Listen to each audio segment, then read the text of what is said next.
My grandfather was a sharecropper in rural Arkansas. He worked until he could have enough money to have his own land. And he did it. I believe my grandfather, my mother, and my ancestors racially fought for me. And they did. And now I'm fighting for the racial well-being of my children and their healing. It wasn't that long ago, I was so exhausted and discouraged. I was beaten down. I couldn't find a solution or what was bothering me. I had no idea what it was, but I almost felt like if other people would behave, I would feel better. I'll never forget. It was August 2017, and I went to see my primary care doctor. And she told me I needed to take off from work. You need a break. I said, sure, I'll take a break. How about in a couple weeks? And she said, how about Wednesday? That was a stark reality. I couldn't believe it. I didn't know what I didn't know. I didn't know I was suffering from unhealed experiences which occurred from working in predominantly white institutions. I couldn't self-rescue. I couldn't explain what it was. I couldn't tell you how it happened. All I knew is that something didn't feel right. I could express anger, upset. I could point at people who I thought they were the problem. People, places, and things. But I could not put my finger on it. Exactly what it was.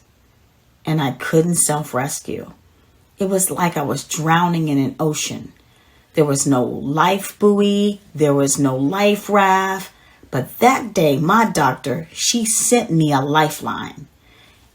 You have to take off from work. You need to take off from work. And that was a hard stop for me. Thank God she did that, because a series of events led to one thing after another, and it helped me to find out what was ailing me, to understand what was going on under the surface. And I could do it without blaming other people. I started to look at myself. I was in the middle of researching trauma for my doctorate. As I was reflecting on my own life and my doctor telling me to take off, I heard this small voice say, "You're the subject of your research." And I listened, and I became the subject of my own research in autoethnography. I wrote about my lived experiences, and as a result, it changed my life. The way I show up in the world today, the amount of love and care I have for myself and others, is a direct result of this research. I studied my experiences in predominantly white organizations, and my educational career was a long one. I had been a teacher, a teacher's assistant, assistant principal, director of academic programs. I even served on the executive team of a superintendent. And many of my racialized experiences felt like 1,000 paper cuts. I was hurting from an invisible foe. This is how I completed the research. I wrote about my lived experiences in 3 organizations. I gathered data, pictures, poems, written reflections, experiences, and I discerned each one. I coded them. So coding and qualitative research is I defined and understood each artifact. I looked at each artifact, highlighted parts or all of it. So for example, if I had an incident occur and I thought that it represented settler colonialism, I would define what settler colonialism meant to me in that situation. So my research consists of 61 artifacts and 178 highlighted quotes. 6 themes emerged: organizational trauma, racial trauma, systemic oppression, settler colonialism, white supremacy, and racial healing. The most prevalent experience was racial trauma. The one with the least amount was racial healing.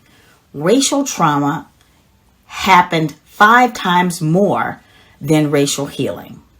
So I discovered from researching myself that my everyday racialized experience produced a trauma response. And I better understood the findings through the lens of STAR, Strategies for Trauma Awareness and Resilience, which is at the Center of Justice and Peace Building at the Eastern Mennonite University.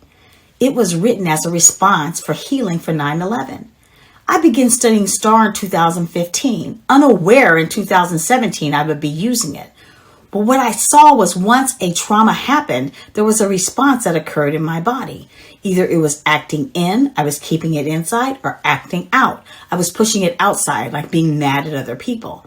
And these traumas that I felt in organizations, they were harmful, but it was a cycle.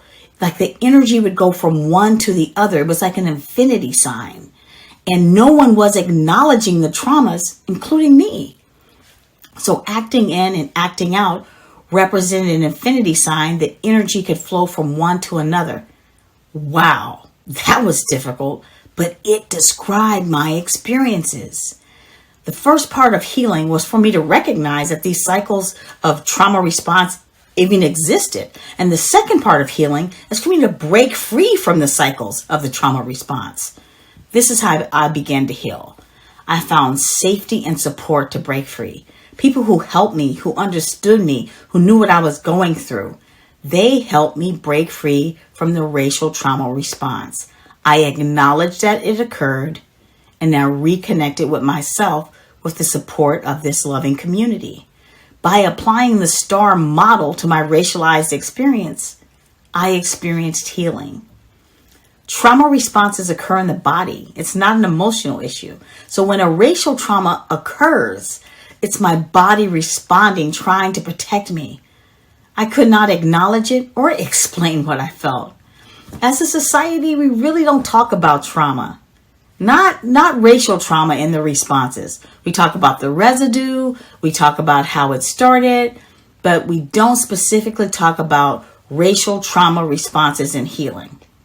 In my healing, there were people there who understood. They knew how to help me. They heard my stories. They heard the narratives that I experienced. They held space for me.